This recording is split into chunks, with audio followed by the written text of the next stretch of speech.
आप सभी का स्वागत है हमारे YouTube चैनल सागर स्टडी ग्रुप पे। और कक्षा 11वीं के राजनीति विज्ञान का जो पार्ट फर्स्ट था उसमें हमने प्रश्न क्रमांक 1 से 5 तक के क्वेश्चंस किए जो कि 25 नंबर के थे। और इस पार्ट 2 में हम प्रश्न क्रमांक 6 से 26 तक के सारे क्वेश्चन आंसर करेंगे। ठीक है, तो देखते हैं पहला क्वेश्चन कौन सा है। इसमें है पहला क्वेश्चन नंबर 6 और इसमें पूछा गया है मतदाता किसे कहते हैं। तो उसका आंसर यह रहा, आप इसे लिख सकते हैं। उसके बाद प्रश्न क्रमांक 7 कार्यपालिका का क्या अर्थ है, उसको आप यहाँ से लिख सकते हैं उसका आंसर।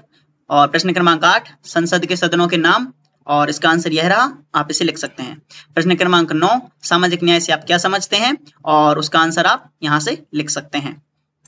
उसके बाद प्रश्न क्रमांक 10 अधिकार क्या है, और इसका आंसर आप यहाँ से लिख सकते हैं।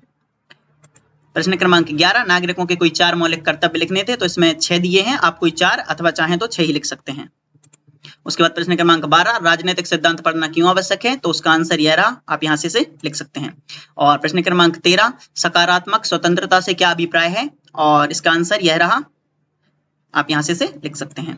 और प्रश्न क्रमांक 14 समानता का क्या महत्व है, तो इसका आंसर आप यहां से लिख सकते हैं।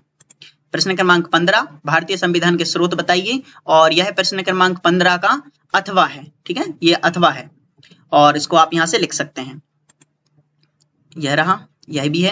और उसके बाद प्रश्न क्रमांक 16 निर्वाचन आयोग के 4 कार्य लिखना है। ठीक है, तो आप यहाँ से निर्वाचन आयोग के 4 कार्य लिख सकते हैं, अभी और है। ठीक है, उसके बाद प्रश्न क्रमांक 17 प्रधानमंत्री के कोई 4 कार्य बताने हैं, और उसका आंसर यह रहा, अभी आगे भी स्लाइड है, यह भी है, और ये फिर क्वेश्चन नंबर 18। ठीक है, और उसके बाद प्रश्न क्रमांक 18 संविधान को एक जीवंत दस्तावेज क्यों कहते हैं। ठीक है, तो उसका आंसर यह रहा, आप उसे यहाँ से लिख सकते हैं। यह भी है, और एक यह भी है। और फिर प्रश्न क्रमांक 19 भारतीय संविधान का राजनीतिक दर्शन क्या है, तो उसका आंसर आप यहां से लिख सकते हैं। फिर प्रश्न क्रमांक 20 सामाजिक प्रतिबंधों से क्या आशा है, क्या किसी प्रकार के प्रतिबंध स्वतंत्रता के लिए आवश्यक है। ठीक है, तो उसका आंसर यहाँ रहा, आप इसे यहाँ से लिख सकते हैं। यह भी है।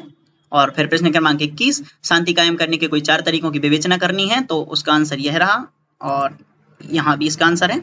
ठीक है, उसके बाद क्वेश्चन नंबर 22 भारतीय नागरिकों को प्राप्त मौलिक अधिकारों का उल्लेख, तो यहाँ से आप कर सकते हैं, यहाँ इसका आंसर है, अभी और स्लाइड है इसकी यहाँ तक।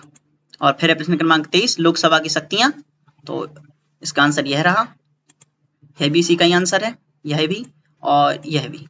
ठीक है, उसके बाद प्रश्न क्रमांक 24 जनहित याचिका किस तरह गरीबों की मदद कर सकती है, तो यह प्रश्न क्रमांक 24 का अथवा है, आप इसे यहाँ से कर सकते हैं। फिर है प्रश्न क्रमांक 25 रॉल्स का न्याय सिद्धांत समझाना है, तो इसमें रॉल्स का न्याय सिद्धांत दिया है, उसकी एक स्लाइड यह है, और यह भी है, यह भी। उसके बाद प्रश्न क्रमांक 26 और अंतिम प्रश्न अधिकारों के प्रमुख प्रकारों का वर्णन करना है, तो उसके प्रमुख प्रकार रूप यहाँ पे दिए हैं। ठीक है, और यहाँ पे उसका वर्णन है, तो आप यहाँ से इसे कर सकते हैं। और थैंक्स फॉर वॉचिंग। और आज की वीडियो में हमने कक्षा 11वीं के राजनीति विज्ञान के पेपर को हल किया, या उसके क्वेश्चन आंसर को किया। और थैंक्स फॉर वॉचिंग। और अगर आप हमारे चैनल पर नए हैं तो चैनल को सब्सक्राइब करें। और आज की वीडियो में बस इतना ही, मिलते हैं नेक्स्ट वीडियो में।